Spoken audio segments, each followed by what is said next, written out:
Video games usually place you in the role of the chosen one, the hero, the main character of the story. But in some games, you're just a guy, stuck in an unforgiving world where no one cares about you, not even the game itself. Games like these are usually difficult, sometimes very difficult.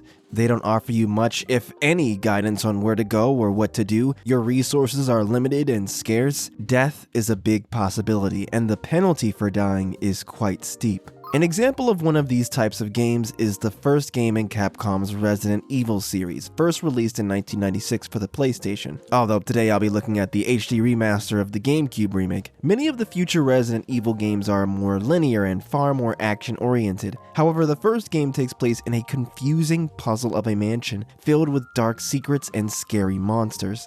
This game is the definition of survival horror. You can choose to play as one of two characters, the Master of Unlocking, Jill Valentine, or the Master of Boulder Punching, Chris Redfield. Both are members of the Alpha team of a Special Forces unit called STARS. STARS' Bravo team has gone missing after they went to investigate a series of strange murders in the mountains where the mansion the game takes place in is located. So now it's up to you to figure out where your missing teammates are and what created all of the weird monsters that inhabit the mansion. While there is a map, it kind of sucks.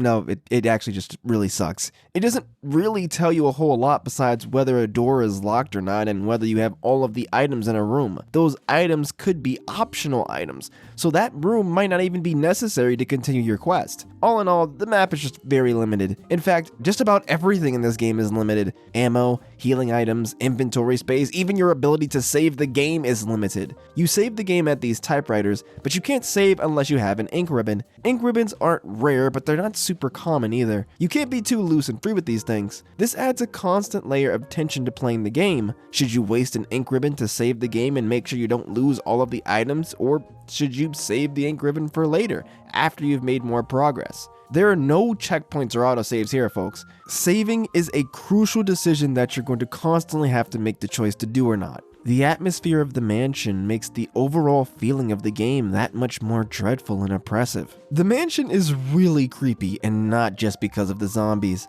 The entire game takes place at night, and in the background there's plenty of rain, thunder, and lightning. You know, the typical stuff you need for a horror game. There are these really unsettling messages left behind by the people who were in the mansion before you. You get to see how this mansion fell to ruin and chaos. You do have some allies who pop up from time to time to help out, but for the most part, you're completely alone. You have to figure out what rooms to go into, you have to solve the cryptic puzzles, and you have to survive. If you like survival games but you like them with less horror and more anime, then let me introduce you to Long Live the Queen, developed by Hanako Games and Spiky Caterpillar and released in 2012. In this game, you play as a princess named Elodie, whose mother, the Queen of Nova, has recently passed away. Seeing as though you are next in line for the throne, it's up to you to prepare Elodie for her coronation day so she can become the queen her nation needs. This game is a raising sim, where every in-game week you give Elodie 2 classes to take, and those classes will increase her skills. These skills can be anything from her knowledge of foreign nations to her archery skills, to how good she is at handling guys calling her hot. How many different skills does Elodie have? Well, yeah, it's quite a lot here, and just about every skill is important in some way. You see, while Elodie may only be 14, no one in this world cares. Given that she is the soon-to-be queen, there are a ton of people out there that either want to manipulate her or outright kill her. Death is very unpredictable and very quick in this game. One minute you're dancing at a royal ball with your Prince Charming, and the next you're getting stabbed through the chest by an assassin. And like Resident Evil, if you die, you're headed all the way back to the beginning of the game. Now, the game doesn't limit you on how often you can save, and you can save at just about any time, so it is more forgiving in that sense. However, saving is not always a good thing in Long Live the Queen. Let me explain. You see, this game is at its core a skill check game. meaning what options are available to you, what your character can do, and sometimes whether you live or die are determined by how high a specific skill is, or sometimes how high multiple skills are. For example, if you have to give a speech, whether that speech is well received or not depends on how high your public speaking skill is. If someone declares war on you, you can win the conflict if your military skills like naval strategy and logistics are high enough. Or if someone poisons your bowl of cereal, if your poison skill is high enough, you can manage to heal yourself before you die a slow and painful death. If you reach a point in the story with a particularly high skill check that has fatal consequences, saving a week or two before won't do you any good, as you won't be able to get the skill Elodie needs high enough in time to beat the check. This means you'll have to return to a much earlier save. This game is all about planning. Every run you do, you learn about what potential roadblocks and deadly encounters you'll face, and then you have to build your character in such a way to survive those trials. What makes things even more complex is you can't just min-max your way to the top. In total, there are 42 different skills, and those skills are divided into groups of 3. For example, your athletics group contains your running, climbing, and swimming skills. In order to raise one of these skills past level 50, you need to at least raise the other skills in that group to 25. For instance, if you know you need a 75 swimming skill to survive a run-in with a bunch of deadly sharks, then you'll have to at least get your running and climbing skills up to 25 first, or your swimming skill will be capped off at 50. From a gameplay perspective, I think this is a good way of adding more strategy to the game, as you can't just dump all of your time into a single stat at once, and from a narrative perspective, it does kind of make sense. Your teachers don't want you to become a one-trick pony, and having some knowledge in adjacent fields of study can help you in whichever skill you want to focus on. I'd imagine being more knowledgeable about different herbs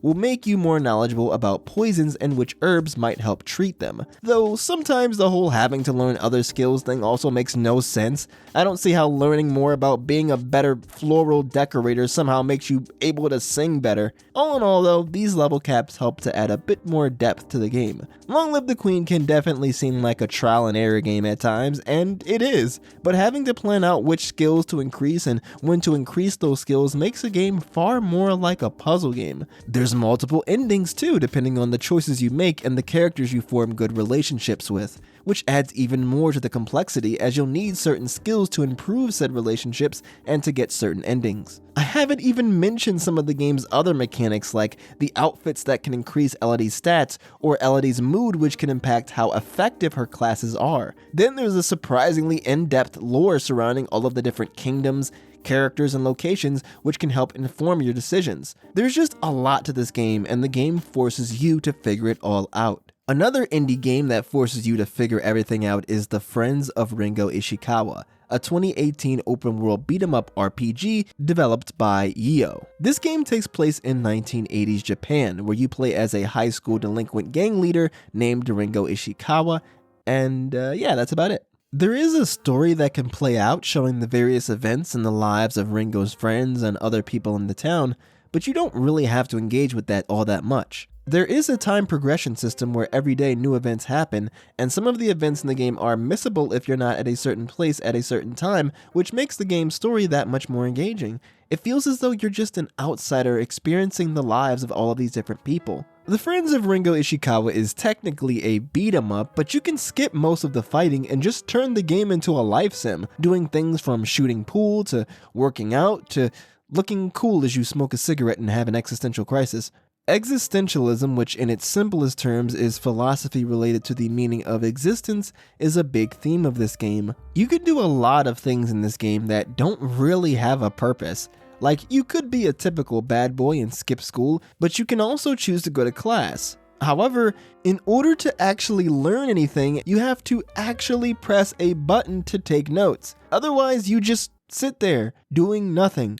You can even stare out of the window aimlessly. Basically, this game has a mechanic to not pay attention in school. There's no reason to do this. There's no benefit to this. You already chose to go to class, so you might as well actually take notes and get increases for Ringo's academics. But no, you don't have to. The game has a lot of mechanics like this. Like I mentioned before, you can waste the day away smoking, chilling, and watching the local ruffian squabble. You can eat at restaurants to stop Ringo from starving, which can help your stats out, but it never really affected the gameplay too much for me. There's several different books you can read in the game, and you actually have to sit there and watch your character read it. With some of the books being in the hundreds of pages, this can take a while. You'd expect that doing this would unlock some sort of secret amazing skill, but when Ringo finishes reading the book, he just says, "Yep, you just wasted your time." Some books can give you some stat boosts or unlock some potential events for later, but for the most part, they do a whole lot of nothing. You can spend a ton of money on a TV and a new video game console, but similarly to the books, they don't really do much. I mean, the movies can unlock some things, but the game console is just a mini game to waste time. While this game does have a whole lot of pointless stuff in it, it does have some actual mechanics and fun things you can do, like learning different fighting styles and moves, but for the most part, the game doesn't tell you any of this. After the initial tutorial where the game teaches you how to fight, at that point, you're on your own. There's no map, no quest log, and usually there's barely any UI even. This game does not care about you. You can tell by the title of the game. The game is called The Friends of Ringo Ishikawa. The game isn't even about you, it's about your gang members. You are merely just another minuscule entity in this larger world. You're so unimportant that you can't even die in this game. You don't get an over-the-top death animation or even a game over screen when your health hits 0. If you get your butt kicked, which will definitely happen a lot if you don't train or you don't squad up with your boys, then you just get knocked out and wake up half a day later in your room. The Friends of Ringo Ishikawa, Long Live the Queen, and Resident Evil are not my favorite games by any means. In fact, I have significant problems with all of them. But despite my issues with how obtuse and unclear they can all feel, there's still something mesmerizing about all of their worlds. I want to explore them and figure out what other interesting ideas they have to offer. I want to overcome the dangerous and difficult challenges that their worlds all present. Despite the fact that these games don't care about me, I can't help but care about them.